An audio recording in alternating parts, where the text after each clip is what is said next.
وبيبدأ الفيلم في مدينة صغيرة وهادية، وتحس كده ان الليلة دي واحدة من ليالي ديزني الجميلة. ساعتها بنعرف ان هما بيحتفلوا بالكريسماس، وفي بيت من البيوت واحد اسمه عزيز بيدي لمراته هدية، واول لما بتفتحها بتلاقي الكلبة دي فبتفرح جدا وبتشكر جوزها، وبيقرروا يسموها نبيلة. بيجي وقت النوم وبيودوها للسرير بتاعها وبيقولوا لها تدفي كويس وبيسيبوها وبيمشوا، ولكن بتروح وراهم. فعزيز بيقول لها لا يا حبيبتي انت غلطتي في العنوان، سريرك من الناحية دي. بيرجعها تاني وبيسيبها وبيمشي، ولكن برضه بتروح وراه. فبيقول لها انت شكلك هتقرفيني وليلتك مش معديه، وبيرجعها للسرير وبيحط الكرسي ده قدام الباب وبيطلع فوق ينام. ولكن بنت الايه بتفضل تزق في الباب لحد لما بتخرج منه، وبتحاول على قد لما تقدر تطلع السلم، وبتروح له الاوضه وبتقول له ليك وحشه والله. فمراته بتقول له يا عم خلاص خليها معانا النهارده. فبيقول لها يا بنتي كده هتتعود تبات معانا على طول، او اقول لك انا اللي جبته لنفسي، تعالي يا حبيبه ابوكي. وبعد فتره نبيله بتكبر وبرضه بتكون نايمه معاهم. المنبه ده بيرن فبتجري تصحي عزيز علشان يروح للشغل. فبيقول لها بوس ايدك النهارده اجازه. فبتسيبه وبتنزل، بتلاقي العظمه دي في الارض فبتروح تدفنها، ولكن بالغلط بتقطع الورده دي، ولانها الست امينه بترجعها زي ما كانت بالظبط. ساعتها الفار ده بيحاول يدخل البيت، ولكن نبيله بتشوفه وبتاخدها جري وراه لحد لما بيطلع بره. البريد بيوصل فبتمسكه وبتاخدها جري على عزيز. فبيقول لها تعرفي يا نبيله من ساعه ما جبتك وانت عمرك ما جبت لي اخبار وحشه ولا حلوه، نفسي قبل ما اموت امسك اخبار مش متقطعه. الاستاذه بتفطر وبتروق على حالها، ولانها تمت ال6 شهور بيروحوا يعملوا لها رخصه، وشكلها بيعجب نبيله جدا. ساعتها بنشوف الكلب العجوز ده اللي بيأمن الطريق وبيروح يدفن العظمه دي جنب اخواتها، وبيقول يا حلاوتهم هما مع بعض. ساعتها بنعرف ان اسمه فك، ولان الاسم ده مش جاي معايا فسميه عم فكري. المهم نبيله بتطب عليه وبتقوله مش واخد بالك من اي حاجه كده، فبيقعد على العظم بسرعه وبيقول لها والله يا بنتي مش واخد بالي، وبيدفن العظم من تحت لتحت. فبتقول له عم فكري ركز شويه. فبيقول لها بنت العتب على النظر. فبتقول له انا اتعمل لي رخصه. فبيقول لها ياه دي حاجه حلوه خالص، يلا بينا نروح نوريها الموثوق ده هينبسط جدا. فبياخدوها جري لحد لما بيروحوا له وبيلاقوه نايم وبيحلم.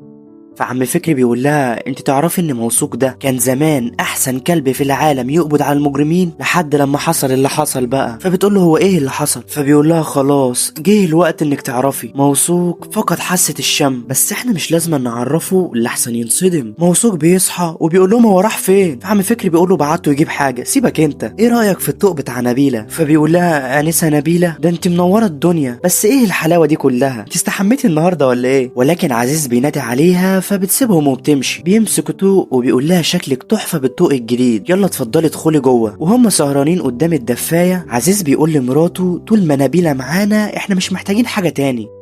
ساعتها بنشوف كلب جربوح حقير نايم في محطة القطر، بيصحى وبيشرب من الأرض وبيقول النهاردة يوم جميل، يلا بقى نشوف هنفطر فين. وهو في الطريق بيشوف الكلاب الصغيرة دي فبيفضل يلعب معاهم، وبعدها بيروح لمطعم اسمه توني وبيقول لهم جعان يا بشر. البتاع ده بيطلع وبيقول له ليك وحشة يا راجل، وبيرمي له العضماية دي فبياخدها وبيروح ياكلها على جنب، ولكن بتيجي عربية وبتركن جنبه والراجل ده بينزل منها وبيعلق يافطة. فالكلب سبحان الله بيروح يقرأها، واللي بيبقى مكتوب فيها ان لو شاف اي كلب من غير رخصة هيحبسه على طول. بيروح للقفص وبينادي عليهم، فالكلب ده بيقول لها بص كده يا فله ده شارد. فبتقول له نورت يا روح قلبي. فبيقول لهم مش وقته خالص، بيفتح لهم القفص وبيقول له انت جدع قوي يا صاحبي، وبياخدوها جري. الراجل بيكون لسه هيروح وراهم، ولكن شارد بيمسكه من رجله وبيفضلوا يجروا ورا بعض لحد لما شارد بيروح ناحية بيوت الأغنياء بيشرب مية نظيفة، ولكن بيحس ان المكان ممل جدا. فبيقول يا ترى الكلاب اللي هنا بيسلوا نفسهم ازاي؟ ساعتها عم فكري وموثوق بيروحوا النبيلة وبيقول لها النهارده يوم حلو قوي، ولكن بيلاقوها زعلانه. فموثوق بيقول لها ايه اللي مزعلك بس؟ وعم فكري بيقول لها شاوري بس على اللي ضايقك. فبتقول لهم عزيز ومراته متغيرين معايا. فبيقولوا لها ازاي يعني؟ فبتقول لهم مثلا من كام يوم عزيز كان راجع من الشغل وبدل لما يلعب معايا سابني ومشي، وكمان قال لمراته خرجت الكلبه النهارده ولا لا؟ تخيلوا يقول عليا انا كلبه. فبيقولوا لها هو قال كده؟ سيبوني محدش يحوشني. فبتقول لهم ده غير مراته حبوبه، كل يوم كنا بنتمشى لحد لما جه امبارح ورحت لها علشان نمشي، ولكن قالت لي مش النهارده. فروحت علشان العب معاها ولكن برضه مرضتش، وفضلت تعمل لبس صغير. فعم فكري وموثوق بيفهموا الموضوع، ونبيله بتكون في منتهى الحزن. فعم فكري بيقول لها يا عبيطه ما تزعليش، هما بيعملوا كده علشان جاي لهم بيبي. فبتقول له يعني ايه البتاع ده؟ فبيقول لها انسان بس صغير وبيفضل يصرخ على طول وريحته دايما جبنه. ساعتها شارد بيكون معدي وبيسمعهم هما بيتكلموا، فبيتدخل في الكلام وبيقول لها بس ما ينفعش تلعبي صحابي معاهم. وبيقول له عم فكري اتخر شويه. فبيقول له انت مين يا جدع وايه اللي دخلك في الكلام؟ فبيقول له على مهلك يا جدو، انا عندي خبره في المواضيع اللي زي دي. وبيقول لها استني بس اول لما البيبي يوصل، فكري بس كده تهرشي هتلاقيهم بيقولوا مشوا الكلب ده من هنا، مش عايزين براغيث. وفكره النوم قدام الدفايه ده انسيها خالص، هتبقي بره في الجنينه علشان الاستاذ يعرف ينام براحته. ده غير حته اللحمه اللي كنت بتاكليها هتبقى بواقي اكل البيبي. فنبيله بتقول له كل ده حصل؟ فموثوق بيقول لها مفيش الكلام ده. وعم فكري بيقول له وانت مالك انت يا متشرد، على العموم مش محتاجين نصايح من حد جربوع زيك. فبيقول له ماشي يا جدو، وبيودع نبيله وبيسيبها وبيمشي.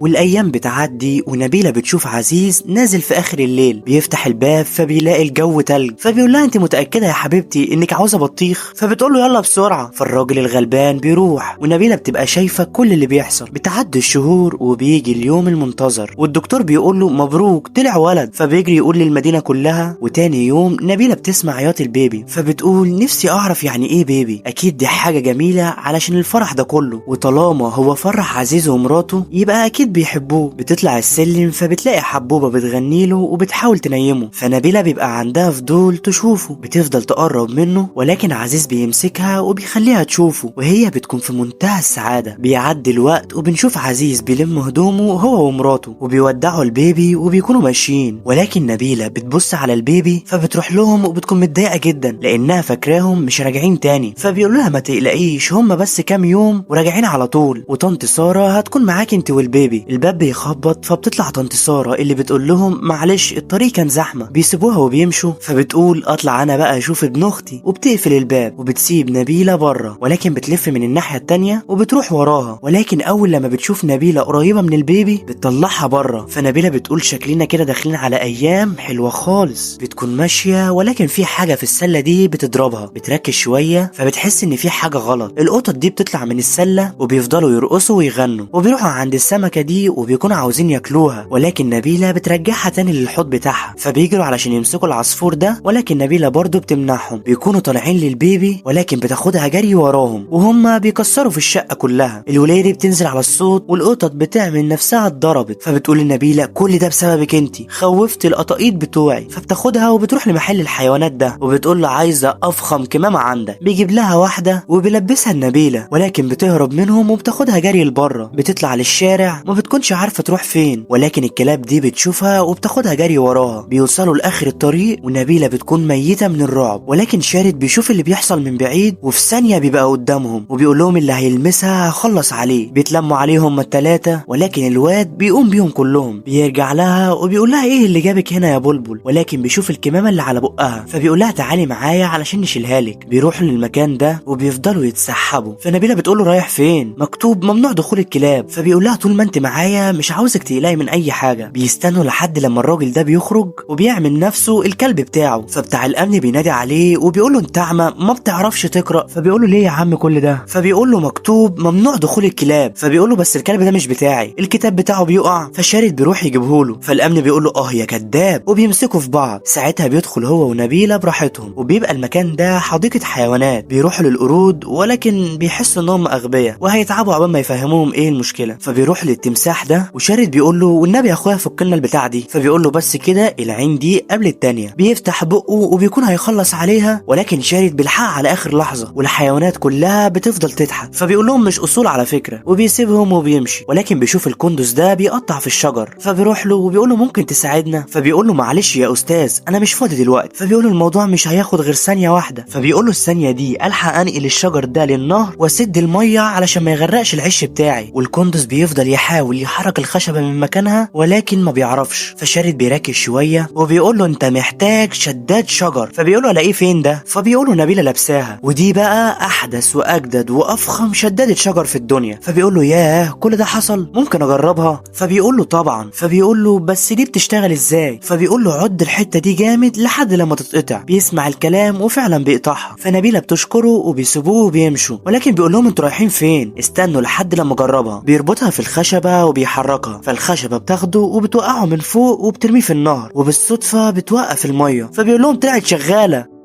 وهما في الطريق نبيلة بتحكي لشارد كل اللي حصل معاها، فبيقول لها ده اللي بيحصل لما بتربطي نفسك بعيلة. فبتقول له يعني انت عايز تفهمني ان انت ما عندكش عيلة؟ فبيقول لها انا كل يوم ليا عيلة ولكن مش بتاع حد. فبتقول له بصراحة كده انا مش فاهمة. فبيقول لها يعني ده مثلا بيت قناوي بيبقى عيلتي يوم الاثنين علشان بيعملوا حمام محشي، وده بيت البحراوي بتبقى عيلتي يوم التلات علشان عليهم طاجن لحمة، انما ايه كل ده كوم، ويوم التلات ده كوم تاني لاني بروح فيه لتوني. بقولك ايه انت مش جعانة؟ فبتقول له جدا. بيخليها تستنى ورا وبيروح هو ينادي على توني، بيطلع وبيقول له ليك وحشة، كنت فين طول الوقت ده؟ شكلك جعان. وبيقول المساعد بتاعه هات عظمة من عندك بسرعة، ولكن شارد بيوري له نبيلة. فبيقول له يا ابني الايه يا عفريت، والله وعرفت تنقي، انا من رأيي هي دي بنت الحلال. فنبيلة بتقول له يقصد ايه؟ فبيقول لها ولا حاجة، وبيكون محرج جدا. بيجيب لهم الترابيزة وبيظبط لهم الدنيا، ولكن البتاع ده بيجيب لهم عظم. فبيقول له انت مجنون، عظم ايه بس، ده النهارده فرحه، هات احسن حاجة عندك. فبيعمل لهم الطبق ده وبيبدأ يغني ويعزف، والنبيلة بتكون مبسوطة جدا باللي بيحصل. وسبحان الله على الصدفة، يعني الاتنين بياكلوا نفس المكرونايه وبيعملوا حادثة. نبيلة عينيها بتلمع، والاتنين بيكونوا يعني ربنا يسهل له يا عم. بيخلصوا اكل وبيطلعوا يتمشوا مع بعض، بيرسموا قلب في الارض وبيسهروا مع بعض طول الليل. وتاني يوم نبيلة بتصحيه وبتقول انا لازم ارجع البيت دلوقتي. فبيقول لها لسه عاوزة ترجعي؟ تعالي كده اوريكي حاجة، بص كده ده المكان اللي انت عايشة فيه، ارفعي بقى عينك كده في دنيا تانية غير اللي احنا نعرفها، وكل ده هنكتشفه سوا وهنفضل مع بعض على طول. فبتقول له كل ده جميل بس مين اللي هيخلي باله من البيبي؟ فبيقول لها عندك حق، يلا بقى علشان اوصلك للبيت. وهم في الطريق بيشوف مزرعة فراخ، فبيقول لي نبيلة عمرك جريتي ورا فراخ قبل كده؟ فبتقول له لا طبعا. فبيقول لها ياه ده انت فايتك كتير. بيدخلوا المزرعة وبيفضلوا يجروا ورا الفراخ لحد لما صاحب المزرعة بيشوفهم وبيجروا وراهم، ولكن وهم بيجروا في واحد من الحراس بيمسك نبيلة وبياخدها معاه في العربية دي، وشارد بيفضل يدور عليها في كل مكان ولكن برضه ما بيلاقيهاش.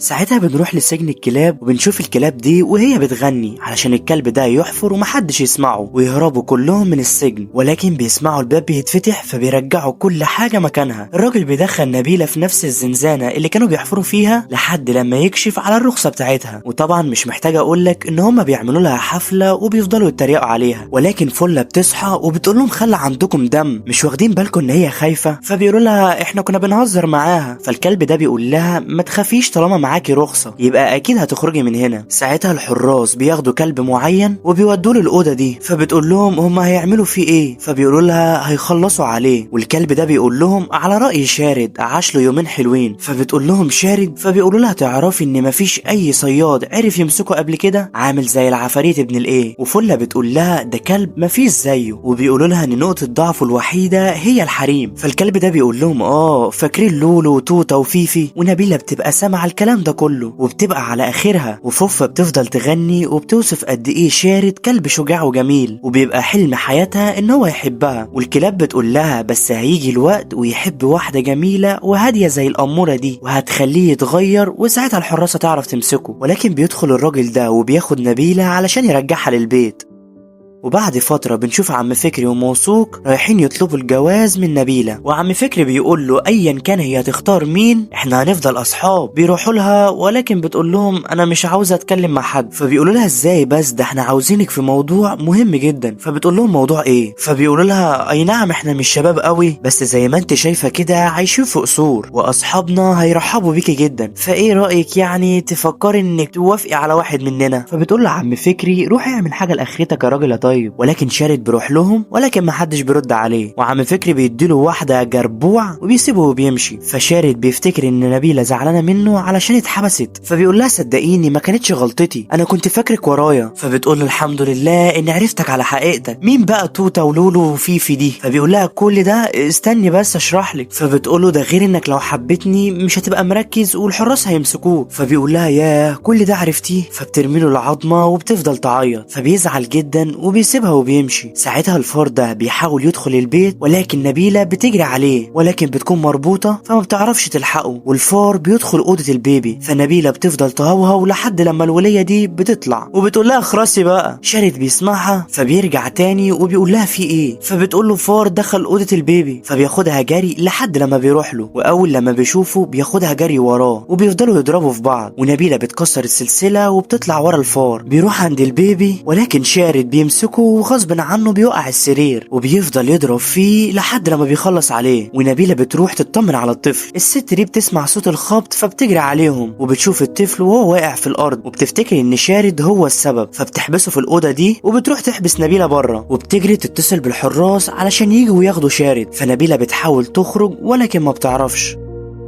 الحراس بيوصلوا وبياخدوا شارد، فالست بتقول لهم انا من رأيي تخلصوا عليه بدري، فبيقولوا لها هو ده اللي هنعمله. ساعتها عزيز ومراته بيوصلوا وبيسألوا الحارس ايه اللي حصل، فبيقول لهم الوحش ده كان هيخلص على البيبي. فبيصوتوا وبيجروا يطمنوا عليه. وعم فكري بيقول كنت متأكد انه مجرم من ساعة ما شفته. عزيز بيفتح الباب لنبيلة فبتاخدها جري لفوق وبتنادي عليه وبتوري له الفار اللي شارد خلص عليه. وعم فكري بيقول انا ظلمت الواد ده. فموثوق بيقول احنا مستنيين ايه، يلا نلحقه. بيفضلوا ماشيين ورا اثار العربيه لحد لما بيتوهوا. فعم فكري بيقول له هنعمل ايه دلوقتي، فبيقول له نمشي ورا ريحتهم. فبيقول له انا عارف انه مش وقته لكن انت ما بتشمش. فبيقول له يا عم تعالى ورايا بس وانت ساكت. بياخدوها جري لحد لما بيوصلوا للعربيه وبيفضلوا يضايقوا في الحصان لحد لما العربيه بتتقلب. وعزيز ونبيلة بيكونوا في العربيه اللي وراهم وبتجري تطمن على شارد، ولكن عربيه الحارس بتكون وقعت على موثوق وخلصت عليه.